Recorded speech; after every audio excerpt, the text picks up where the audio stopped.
Gerald Chambers. Welcome back to the channel. Today I want to talk about addiction in a little bit different way. I want to go all the way back to the beginning and just try to offer my definition or a number of definitions for addiction. So the question is, what is addiction? Addiction is, it's a lot of different things.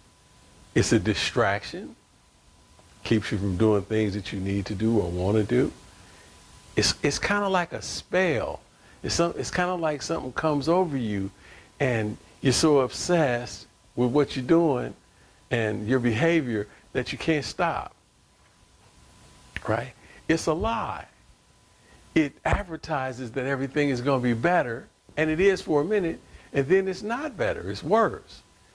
It's something that you can't stop once you get started. You could say that addiction is a repair attempt that fails. You know, you look to a drug or a drink to help you solve a problem, and it makes you feel better initially and then worse in the long run. It's cannibalistic. It eats your future. You know, the longer you use it, the longer you stay in active addiction, the dimmer and dimmer your future becomes. Your health may get bad, your ability to follow through and complete tasks, your skill level diminishes. You know, you have plenty of choices. You have hundreds of choices, thousands of choices, but you choose the same thing again and again. And in so doing, you harm your future. Capitalism is addiction. You know, capitalism, we are only worried about more and more. We're not worried about environmental concerns. We're not worried about the future of the earth. We use up all our natural resources trying to get more and more profit in the here and now. And again, it cannibalizes the future. My grandson, your grandchildren may not have as good a planet to live on because right now we just running through everything, extracting everything for short-term profit. You know, a carnivore eats meat, a herbivore eats plants, a futurivore, a force that devours the future. Addiction can be understood as a high-interest loan, taking out against one's future. At first, it feels like fast cash. Relief is immediate. The substance or behavior provides quick emotional liquidity, numbing pain, easing anxiety, muting shame, or amplifying pleasure. There's little paperwork and no waiting period. The reward system in the brain approves the loan instantly. In moments of distress, addiction offers what appears to be certainty. I can feel different right now. But like a predatory loan, the true cost is hidden in the interest rate. Each use borrows a small piece of tomorrow's stability, energy, trust, health, clarity, opportunity, and spends it in the present. The interest accrues in subtle ways at first: increased tolerance, emotional volatility, strained relationships, financial strain, compromised work performance. Over time, the payments grow larger. More of the substance or behavior is required to achieve the same relief. Withdrawal symptoms function like late fees, painful penalties for trying to stop repayment. Eventually, the borrower is no longer spending freely. He is servicing debt. Life becomes organized around managing cravings, consequences, and damage control. Opportunities are deferred. Relationships are foreclosed. Future goals are refinanced into survival strategies. The initial relief becomes overshadowed by compulsion. What began as a choice narrows into obligation. Unlike a conventional loan, addiction does not build equity. It depletes it. Self-trust erodes. Social capital shrinks. Physical and psychological reserves are drained. The person may continue borrowing even when he understands the terms are destructive, because the system of relief has rewired motivation and narrowed perceived alternatives. So The reason why I'm bringing this up is because if you don't understand what addiction is, it'll be hard for you to take care of yourself going forward. So to my guys in treatment right now, it's important that we expand your idea and understanding of what addiction is. It's not simply a substance. It's not like just alcohol or just heroin or just, it's more than that. Remember, it's anything that's mood altering, habit forming with negative consequences. So anything can be used as a numbing agent. And so it's important to understand that so that you can defend against addiction. Because right now in our country, we got a lot of things going on. We got gambling tied to sports.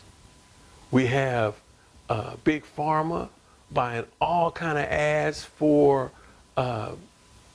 prescription medication. When you watch TV, all those commercials that come on, they're stoking demand. They're trying to manage your misery with a pill. And the United States and New Zealand, I think, are the only two countries that allow direct-to-consumer advertising like that. Now, Zuckerberg, I just made a video about this. Zuckerberg was down in LA last week going through a big trial over why the platforms are targeting children. Get your attention. That's a form of addiction. You got not only, talking about going back to gambling for a minute, not only do we have sports gambling, but we also have poly markets now where they're allowing you to gamble on just about anything in our society. Presidential elections, politics, products, sports, the news, basically. Anything in the news you can bet on now. Again, that's addiction. Now, we got those standbys, we got porn, we got alcohol, tobacco, and now we got marijuana.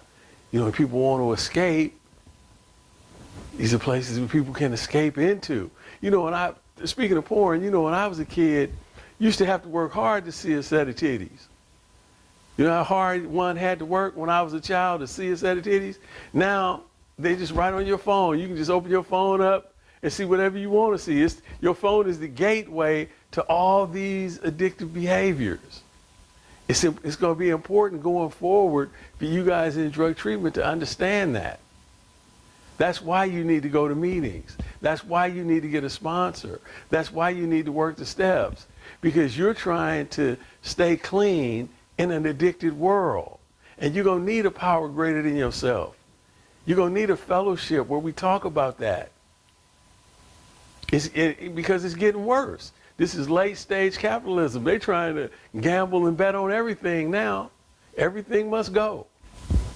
So that's why I'm trying to give you good information about what addiction is so that you can strengthen yourself with knowledge, so that you can do the right things, so that you don't think you can get through this without some help. So you don't end up having to go back to a detox. You don't have to go back to jail. You don't have to go back to drug treatment again. We want you to launch. We want you to be able to get out there and live a good life. That's why I'm talking about this. Addiction is everywhere now.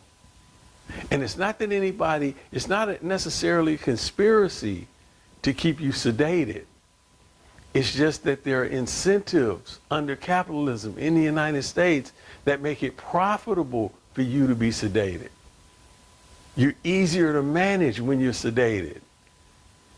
You avoid the political process when you're sedated.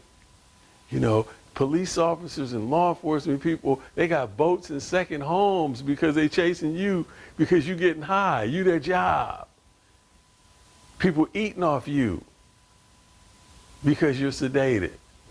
It's incentives. Our system is incentivized to keep a certain percentage of the population sedated at all times. If you are an American descendant of slaves, you have a justice claim. You have a reparations claim. And because you're sedated, you don't know that. You don't know that if you could just get clean and advocate for what's rightfully yours. You know, look at these Epstein files, right? That's all addiction. That's all, on some level, that's all it is. Money, property, and prestige, out of control, taking advantage of women, no accountability. You know, now, you need to understand what addiction is. If you're going to have any chance of staying clean, if you don't get the assignment right, you're not going to do well. That's why I'm talking about this, to try to arm you with the information that you need. Till next time.